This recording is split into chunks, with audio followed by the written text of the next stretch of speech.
खुश खबर खुश खबर। मैं रमेश मनोहर सागवेकर ज्वेलर्स सोने चांदी आणि मोत्याचे कलात्मक तसेच आकर्षक हॉलमार्क HUID अत्याधुनिक पद्धतीचे दागिने मिळण्याचे खेड मधील एकमेव ठिकाण। मैं रमेश मनोहर सागवेकर ज्वेलर्स घेऊन येत आहेत ग्राहकांसाठी दसरा आणि दीपावली निमित्त आकर्षक भेट योजना।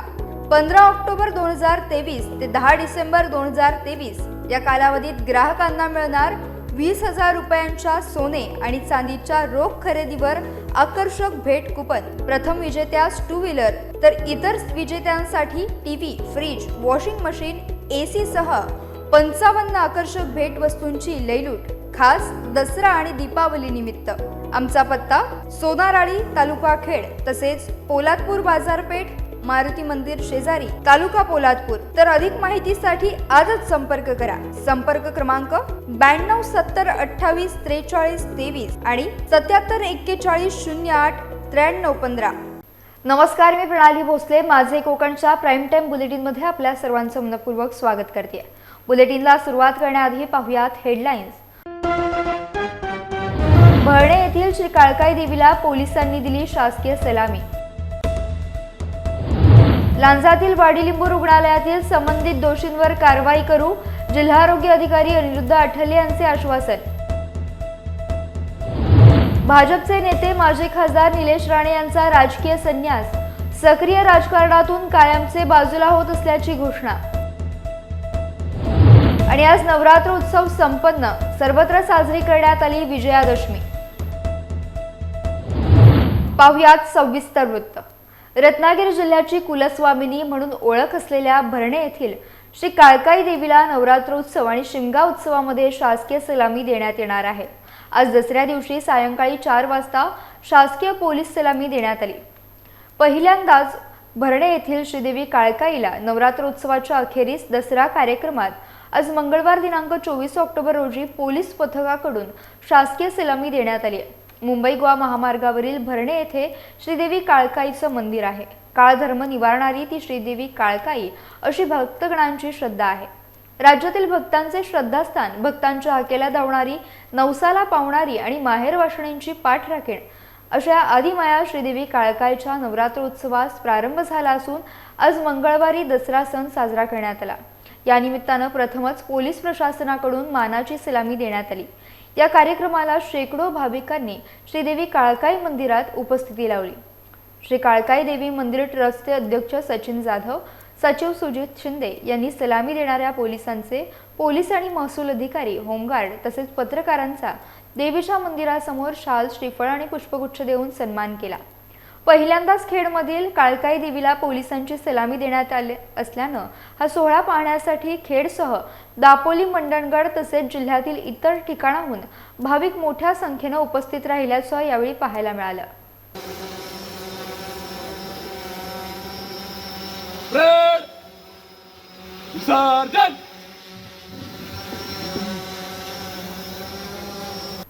लांजा तालुक्यातील वाडीलिंबू या प्राथमिक आरोग्य केंद्राला ग्रामस्थांनी टाळे लावले होते।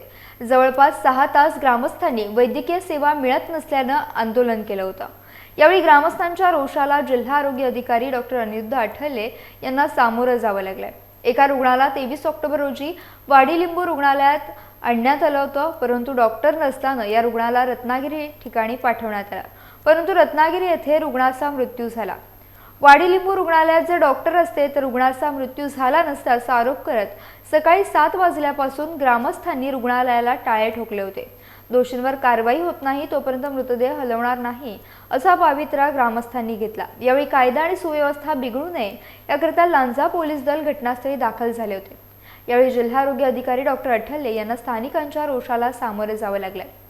दोषींवर कारवाई करणार हे लेखी दिल्याशिवाय आंदोलन मागे घेणार नाही असा इशारा शंकर गोरे यांनी दिला। यावेळी डॉक्टर अनिरुद्ध आठवले यांनी चौकशी करून दोषींवर कारवाई करू अशा आश्वासन दिले। तालुका आरोग्य समितीचे अध्यक्ष सन्माननीय आमदार असतात। या तालुक्यामधल्या जेवढ्या सगळ्या PSCची जर परिस्थिती बघितली तर ह्याच्यापेक्षा काही वेगळी नाही। त्याच्यामुळे हे जे आमदारात गेली 15 वर्ष सलग या लांजा राजापूरमधनं प्रतिनिधित्व करतायत, परंतु आरोग्याच्या बाबतीत पूर्णपणे त्यांचं दुर्लक्ष झालेलं आहे। माझं तर आव्हान आहे या आमदारांना की लोकांच्या भावनांचा तुम्ही अंत पाहू नका। हीच जर अशी परिस्थिती राहिली तर लोकांचा भविष्यात उद्रेक होऊ शकतो. आणि आत्ताची जी परिस्थिती उद्भवलेली आहे त्याला नुसते आमदारच कारणीभूत नाही, तर इथे THO असतील, BDO असतील किंवा ही जी प्रशासकीय यंत्रणा आहे आणि या यंत्रणेच्या बाबतीत आम्ही सर्वांनी सतर्क होऊन आज जसं या ठिकाणी लॉक मारले, माझं तर म्हणणं असं आहे की उद्या कायदा जरी हातात घ्यायची वेळ आली तरी आम्ही सगळ्यांनी कायदा हातात घेतला पाहिजे. आम्ही या ठिकाणी जी सगळी मंडळी आलेलो आहोत ते निव्वळ जनतेच्या हक्कासाठी आलेलो आहोत. आज एक बळी गेला, आपण 10 बळी जाण्याची वाट बघणार का? त्यामुळे माझी सर्वांना विनंती आहे की हे जे अधिकारी अशा पद्धतीनं निष्काळजीपणे वागत असतील तर त्यांना निश्चितपणे जाब विचारण्याची गरज आहे. परंतु मी नुसता त्यांच्यावर ठपका ठेवणार नाही, तर जे अध्यक्ष असतात, तालुका आरोग्य समितीचे अध्यक्ष असतात, ते आमदार असतात, या विभागीय ज्या PSC असतील त्याच्यावर त्या ठिकाणचा जिल्हा परिषद सदस्य, पंचायत समिती सदस्य असतो. परंतु आता प्रशासकीय कारभार असल्यामुळे तेथे जे डॉक्टर्स आहेत त्यांच्यावर ही जबाबदारी आहे.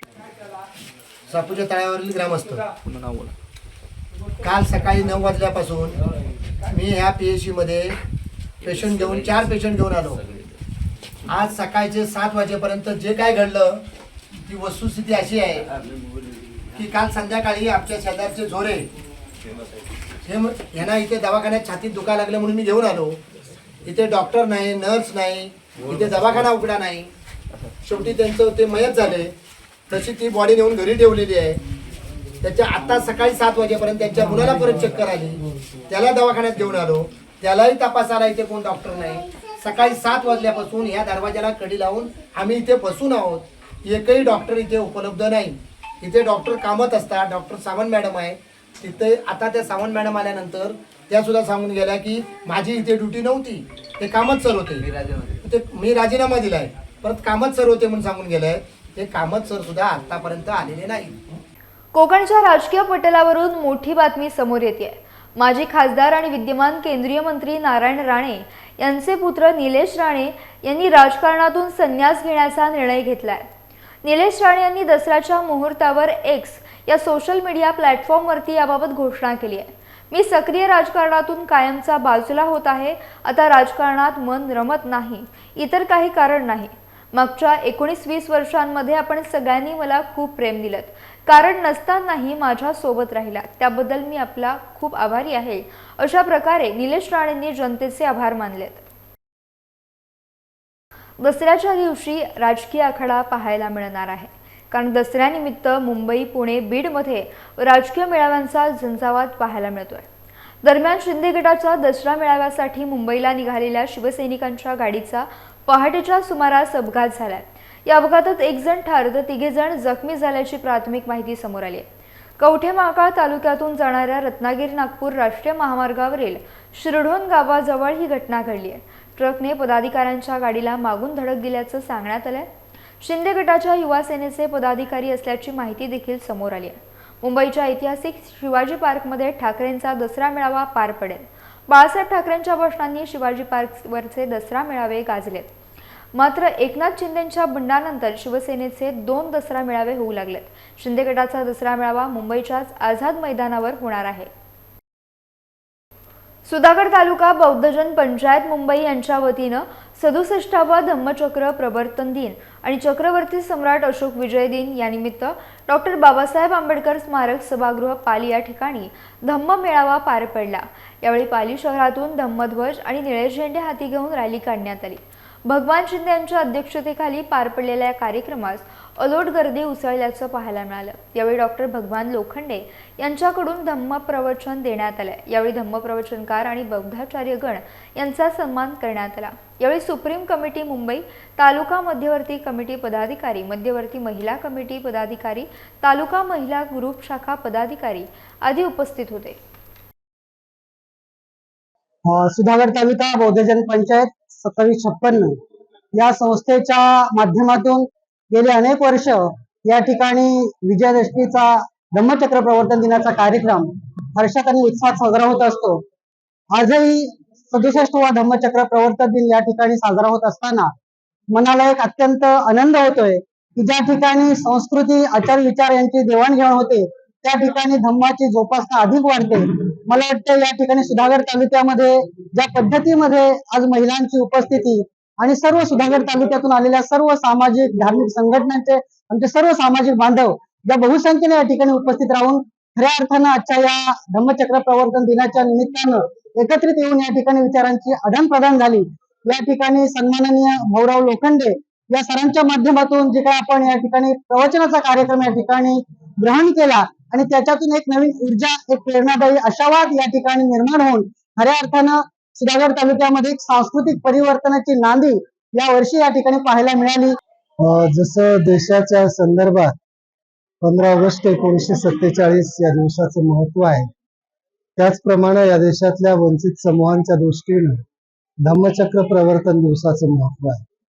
जसं आपण राजकीय दृष्टीने 15 ऑगस्ट 1947 ला स्वतंत्र झालो, तसं या देशातला अस्पृश्य समूह आणि वंचित समूह खऱ्या अर्थानं सामाजिक सांस्कृतिक दृष्ट्या या धम्मचक्र प्रवर्तन दिवसाच्या निमित्तानं स्वतंत्र झाले।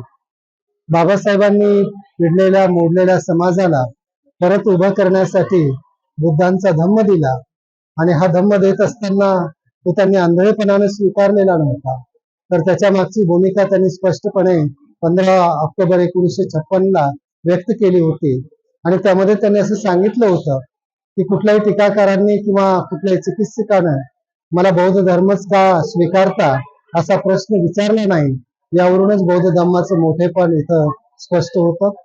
बाबासाहेबांनी बुद्धांचा धम्म स्वीकारताना 3 कसोट्या मांडल्या होत्या।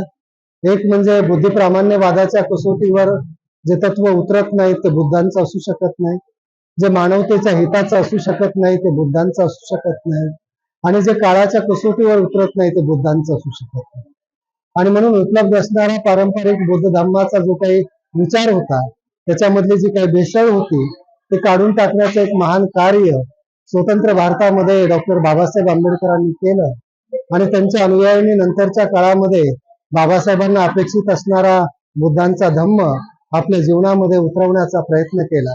की आजच्या दिनाचं जे महत्व आहे की डॉक्टर बाबासाहेब आंबेडकरांनी आपल्याला ज्या तथागत गौतम बुद्धाचा धम्म जो आपल्याला त्यांच्या उंगळीत टाकलेला आहे, त्या धम्माचं जे पावित्र्य म्हणजे क्षीरदान होतं, त्या क्षीरदानाने झाल्यानंतर अगदी म्हणजे म्हणतात ना की आजच्या दिवसाचं जे मार्गदर्शन इथे जमलेला जो उपस्थित जमा होता की अक्षरशः बसायला जागा नव्हती, त्या जमावाला मार्गदर्शन करणारे आमचे तळा तालुक्यातून आलेले आमचे प्रोफेसर लोखंडे सर यांच्या उत्कृष्ट मार्गदर्शनाने आज सभागृह एकदम शांतमय वातावरणामध्ये त्यांचं मार्गदर्शन त्यांनी घेतलं आणि सरांचं धन्यवाद करते की त्यांनी अतिशय उत्कृष्ट आजच्या दिवसाचं महत्व म्हणजे अगदी बाबासाहेबांनी धम्म का स्वीकारला, बौद्ध धम्म का स्वीकारला, यामागची त्यांची भूमिका काय होती ही सर्वांना समजवून सांगितलेली आहे आणि उपस्थित जमावाने सगळं ते समजून घेतलेले अतिशय अगदी धम्ममय वातावरणात हा आजचा कार्यक्रम संपन्न झाला।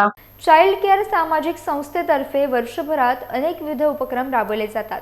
त्यातील नवदुर्गा सन्मान हा एक उपक्रम संस्थेचे संस्थापक विकास कडू यांच्या नेतृत्वाखाली यावर्षी देखील नवदुर्गा सन्मान 2023 हा पुरस्कार विविध क्षेत्रातील उल्लेखनीय कार्य करणाऱ्या महिलांना देण्यात आला।